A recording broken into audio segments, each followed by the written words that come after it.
বোন আমার, তোমার বয়স মাত্র 12, কেন তুমি কারো বিছানায় চলে যাচ্ছ? Why? তুমি দেখো না তোমার বড় বোন প্রেম করেছে 3টা, বিয়ে কারো সাথে হয়নি। শিক্ষা নাও ওখান থেকে। বোন আমার, তুমি দেখো না তোমার বোনের কি প্রবলেম, তার স্বামীটা আরেক মহিলার সাথে সময় কাটায়, তাকে সময় দেয় না। তুমি যে আরেকজন পুরুষের সাথে সময় দিচ্ছ, ওরও তো স্ত্রী আছে। তোমার বোনের ফ্যামিলির প্রবলেম তো তুমি যার সাথে সময় দাও তারও ফ্যামিলির প্রবলেম। যুবক ভাই আমার, তোমার বোনকে নিয়ে আর পারছো না, তোমার মন চায় তোমার দুলাভাইকে মারতে, বাইন্দা পিটাইতে। কেন? সে তোমার বোনকে কষ্ট দেয়, পরকিয়া করে তোমার বোনের উপর সন্দেহ করে জুলুম করে।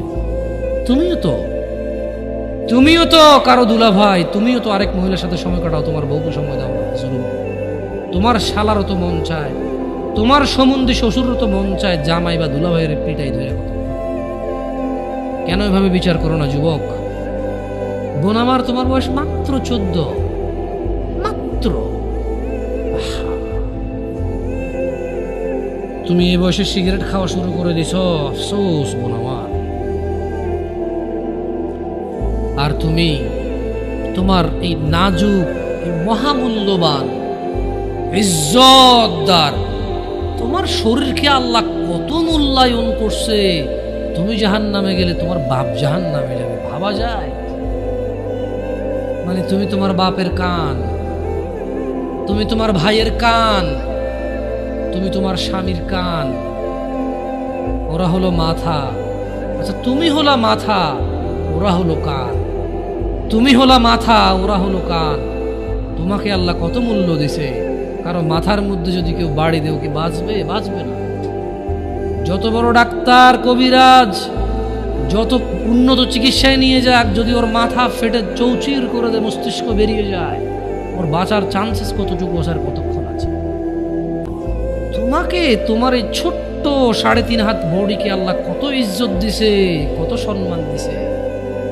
যদি কেউ তোমাকে জোর করে জেনা করে, তাকে, সে যদি বিবাহিত হয়, তাকে জুমা মসজিদের সামনে অথবা মহাসমাবেশে প্রকাশ্যে কোমর পর্যন্ত গেড়ে পাথর মেরে মেরে মেরে ফেলতে হবে। কেন? সে তোমার গায়ে হাত দিবে। তোমার ইজ্জত আবরু কত উপরে। তুমি কি আর আল্লাহর সৃষ্টি জাতা? আল্লাহর সৃষ্টি বনি আদম, ওয়ালাকাদ কাররামনা বনি আদম। আল্লাহ সুবহানাহু ওয়া তাআলা বলছে যে আমি বনি আদমকে কারাম করেছি, ওদেরকে আমি সম্মানিত করেছি। ওই সম্মানিত সম্প্রদায়ের সবচাইতে মূল্যবান তুমি। তোমার ব্যাপারে এই যে মানুষগুলো, এই যে পুরুষগুলো, আদম আলাইহিস সালাম ওনার উম্মতের নবী ছিল, কিন্তু মুহাম্মদ রাসূলুল্লাহ সাল্লাল্লাহু আলাইহি সাল্লামের উম্মত যত পুরুষ,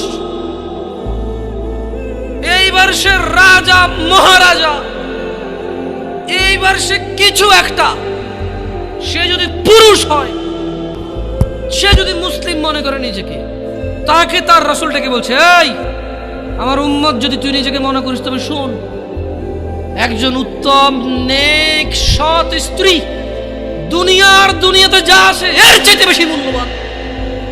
তার মানে ওই যে পুরুষ তার কাছে মূল্যবান, যেই পুরুষের কাছে নেক স্ত্রী নেই, সেই পৃথিবীতে ধনী হতে পারবে না।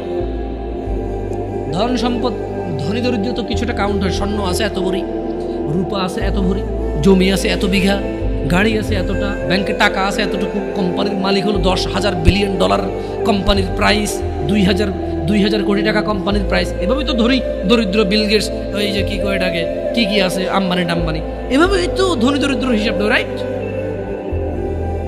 কিন্তু যার কাছে যেদিন বিচার হবে কে ধনী ছিল কে দরিদ্র ছিল, সেদিন যার কাছে নেক স্ত্রী থাকবে না, সে ধনীদের লিস্টে আসতে পারবে না।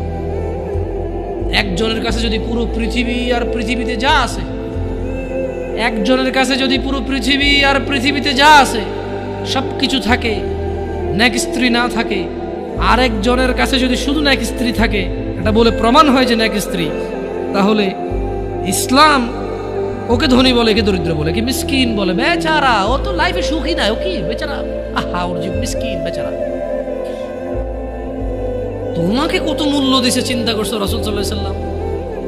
তোমাকে এটা তুমি যা তা নও, পুরুষ তোমাকে অ্যাচিভ করতে হয়, পাইতে হয়, অর্জন করতে হয়। তোমাকে যা তা পুরুষ তোমাকে অর্জন করতে পারবে না।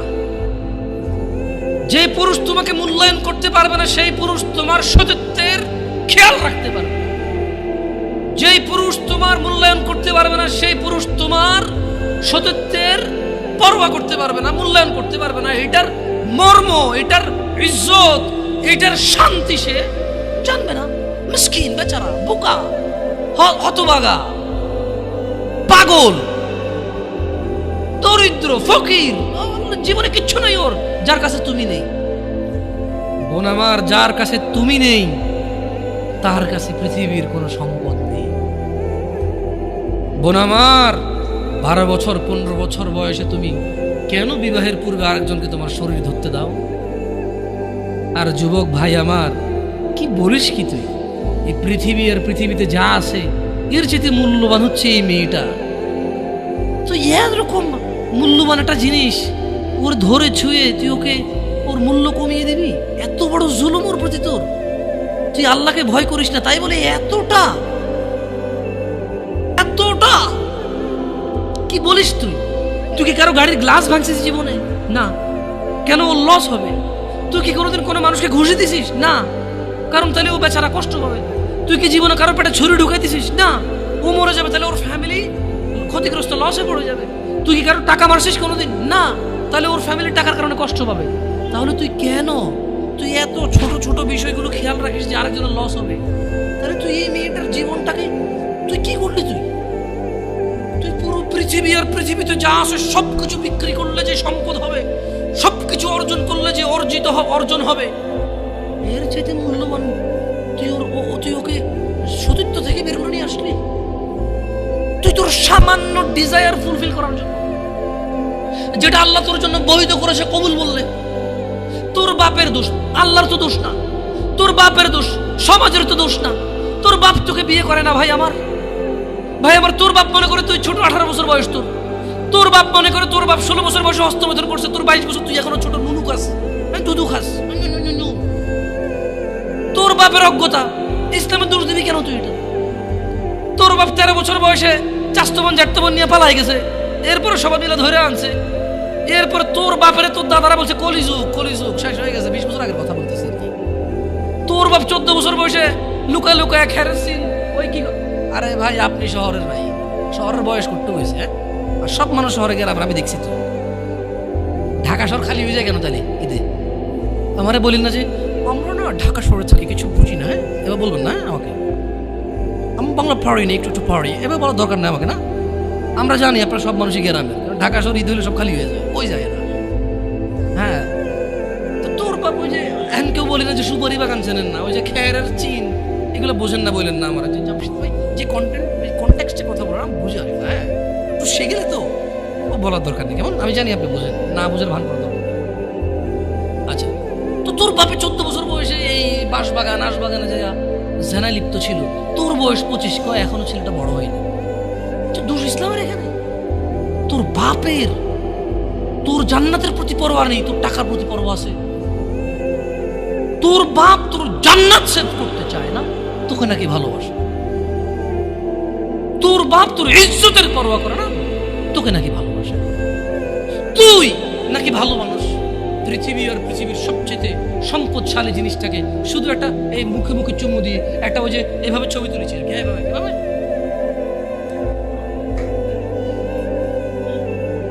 এরপরে ফোল্ডার বানায়, ফোল্ডার লক করে রাখছে যাতে কেউ না জানে।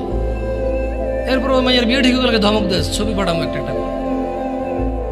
সামান্য ডিজায়ার যেটা তোর হালাল ভাবে আল্লাহ দিয়েছে, একটু সবর কর, একটু সবর কর। তুই ক্লাস 5-এ পড়তেছিস, 6-এর জন্য ওয়েট করতেছিস না? তুই ক্লাস 8-এ পড়িস ভাই আমার, ছোট পিচ্ছি সোনামণি ভাই আমার। তোকে আমি আমার মাথায় রাখি, তুই বলছিস রাগ করিস না। তুই বললে আমি না, অত তো সিনেমা নাটক দেখি না, তোরাই কষ্ট। তুই বললে আপন, তাই তোরা আপন করে বলতেছে। আবার কইস না হুজুরের ব্যবহার খারাপ। উনি তুই করে কেন বল, উনি এভাবে কেন কথা বলেন, নিজেকে কি মনে করে? না, তোরাই ডায়লগ দিস। আসলে তুই বললে আপন মনে, আমি এই জন্য ভাই তোরা আমার কইছিস তুই বললে আপন, আমি তুই। আমি তো সৌদি আরব বড় হয়েছি, আমি তো দেশে বড় হই নাই। আমি আসার পর সব ডাইরেক্ট দেখছি আসলে আপনজনকে তুই বলে, হ্যাঁ তুই বললে আপন মনে হয়, আমি তোর আপন মনে করি, কারণ মুমিনুনে খোয়া 1450 বছর আগে আল্লাহ আমার কাছে তুই আমার ভাই, কত আপন তুই চিন্তা কর, তোর তুই গুমনা কারে গুমরে ভাই আমার, তুই আমার আচরণে যাইস না, হ্যাঁ তুই আমার কত পুরনো ভাই তুই জানিস। আমার মায়ের পেটের ভাইটা আমি যেদিন জন্ম হয়েছি বুঝতে পারছি, সেদিন আমাকে আমার বাপ মা আমার পরিবেশ বলছে আমার মায়ের পেটের ভাই, কিন্তু অ্যাজ এ মুসলিম তুই আমার ভাই 1450 বছর আগে এটা ঘোষণা হয়ে গেছে পৃথিবীতে। তোকে যদি আমি তুই না বলি, আদর করে না বলি, আপন না মনে করি, কাকে মনে করবো রে? তুই তো আমার তুই তো আমার আপন। এমন করিস না ভাই আমার, তোর বয়স সবে 14 বছর, একটু অপেক্ষা কর, একটু অপেক্ষা কর। তোর বাপ বিয়ে করেছে, তুই পৃথিবীতে আসছিস, তুই এমনি এমনি আসিস না, তুইও বিয়ে করবি, তুইও পৃথিবীর সমস্ত সুখ পাবি ইনশাআল্লাহ। তোর ছেলে সন্তানও এমনি এমনি আসবে না, তুইও আল্লাহর দেওয়া নিয়ামত উপভোগ করবি এবং আল্লাহর প্রশংসা করবি। অপেক্ষা কর ভাই আমার, অপেক্ষা কর। খবরদার বেখেয়ালি হওয়া যাবে না, বেখেয়ালি হওয়া যাবে না। আর নিজের সামান্য ডিজায়ারকে ফুলফিল করার জন্য পৃথিবীর সবচেয়ে দামি সম্পদটাকে সবচাইতে সস্তা নিকৃষ্ট করে দেওয়া যাবে না। কেমন? বিয়ের পূর্বে কোনো মেয়ের গায়ে হাত দিবি না ভাই আমার, খবরদার। বিয়ের পূর্বে কোনো মেয়ের সাথে কথা বলবি না, খবরদার। তোর যোগ্যতা নেই ওর সাথে কথা বলার। তুই কে রে? বামন হয়ে চাঁদের দিকে হাত বাড়াবি না। আমার বোনরা চাঁদ, ওয়াল্লাহি যেদিন ইসলামী শাসন আসবে, যেদিন ইমাম মেহেদী আসবে, যেদিন ঈসা আলাইহিস সালাম আবার আসবে, ওনার বন্ধের উপর যারা হাত দেবে উনি হাত কেটে ফেলবে। তুই বামন হয়ে চাঁদের দিকে হাত বাড়াইস না। আমার বোনরা চাঁদ, ইসলাম মেয়েদেরকে চাঁদ বলেছে আর তোকে বামন বলেছে। বেটা তুই বেটা ছেঁড়া খাতায় শুয়ে লাখ টাকার স্বপ্ন দেখিস, বিয়ের আগে মেয়ের গায়ে হাত দিস? তোর সাহস কত? তোর সাহস কত? তুই জানিস না মুহাম্মদ সাল্লাল্লাহু আলাইহি সাল্লাম বলছে নেক স্ত্রী দুনিয়াতে যা আছে ওর চেয়ে বেশি উত্তম। তুই কি করে ওর গায়ে হাত দিস বিয়ের আগে? তোর সেই যোগ্যতা আছে বল? তোকে আল্লাহ জাহান্নামে ফেলবে, তোকে আল্লাহ জ্বলন্ত আগুনে নিক্ষিপ্ত করবে, তোর শরীর পচবে, তোর শরীরের গন্ধে জাহান্নামীরা থাকতে পারবে না। তোকে আল্লাহ এত নিকৃষ্ট শাস্তি দেবে কেন? কারণ তুই এত বড় জঘন্য কাজে লিপ্ত হয়েছিস। আমারে বুঝাস না মেয়েরা খারাপ, মেয়েরা খারাপ। আমি তো এত খারাপ দেখি না, তুই কোথায় তো খারাপ দেখিস? আমি তো দেখি তুই বেটা টেনে পড়িস মাত্র। তোকে আমি ছোট করে দেখছি না বেটা। তুমি বের হও, ছবি পাঠা নাহলে হাত কেটে ফেলবো আমি। দেখো আমি বিষের বোতল নিয়ে আসি, ছবি পাঠাও। তুই বেটা আমার বোনটাকে বেটা ফুসলেছিস বেটা। ফাজিল, মেয়েরা খারাপ, মেয়েদের খারাপের কারণে দুনিয়া। তুই কে রে? তুই কি মেয়েরা খারাপ? শোন, আমাদের গ্রামে প্রবাদ আছে, ধর্মীয় কথা না এটা। এখন যেটা বলছি এটা প্রবাদ, এটা ধর্মীয় কথা না। কোনো মেয়ের যদি একবার হাঁটুর উপরে কাপড় ওঠে আর নামে না বেটা। তুই উঠাইছস হাঁটুর উপরে কাপড়, ও উঠায়নি। হাঁটু পর্যন্ত তুই উঠাইছস আর এখন সে নামাচ্ছে না। তুই মনে করিস তুই বেঁচে গেছিস না? তুই মনে করিস তোর জিনাই জেনা না? না বেটা, ও তোর সাথে জেনা করেছে, এরপরে তোকে বাদ আরেকজনের সাথে করবে, আরেকজনের সাথে করবে। আর তুই সূচনা, তুই ওকে শিখেছিস, এটা সবগুলো তোর উপরে আসবে। তুই নিজের ছোট পাপিষ্ট মনে করিস না? তুই মনে করিস কি হয়েছে, আমি তো একটা চুমাই নিছি, আমি তোকে বলছি ছবি তুলে পাঠাও, টয়লেটে যাও, ব্লাউজ খুলে ছবি তুলে পাঠাও, জামা খুলে ছবি তুলে ফাজিল। আল্লাহ তোকে হেদায়েত দিকে। আমিন। ভয় পা, আল্লাহকে ভয় পা ছোট ভাই আমার। সবাই বুড়া হয়ে মরে না, বহু মানুষ যৌবন্ত অবস্থায় যায়। ছোট ভাই আমার, তোর ঘরেও বোন আছে, ভয় পা, আল্লাহকে ভয় পা। তুই এত বড় অপরাধে লিপ্ত হইস না। তুই মেয়েদের হাঁটু পর্যন্ত কাপড় তুলিস না, খবরদার, তুই এটা করিস না।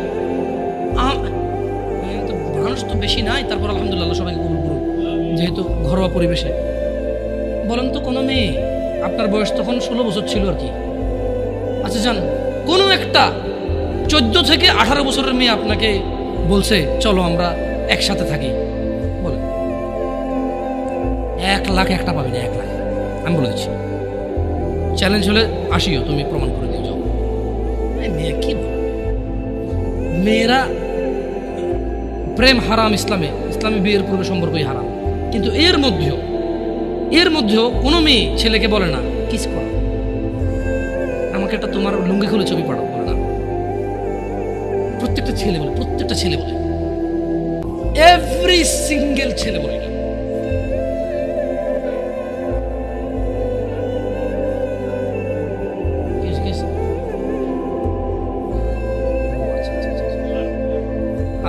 ঠিক আছে, বন্ধ করবো, জানা না, মানুষকে কষ্ট দিন না, জানা বন্ধ করে দিন।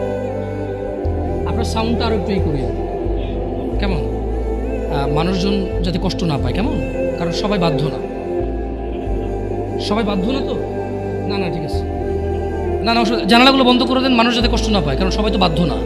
আর সাউন্ড সিস্টেমটাকে আরো কি করবেন, মানে এরপরের হালাকা না, নিচে আপনি মাইক লাগাবেন, মাইকের সাউন্ড লিমিট করবেন। আপনি দেখেন, এটা তো টেকনোলজিক্যাল ব্যাপার, রাইট? আমি আপনাদেরকে অনুরোধ করবো, এরপরে আরও অনেকেই আসবে, রাইট? প্রতি মাসেই হয়তো আসে।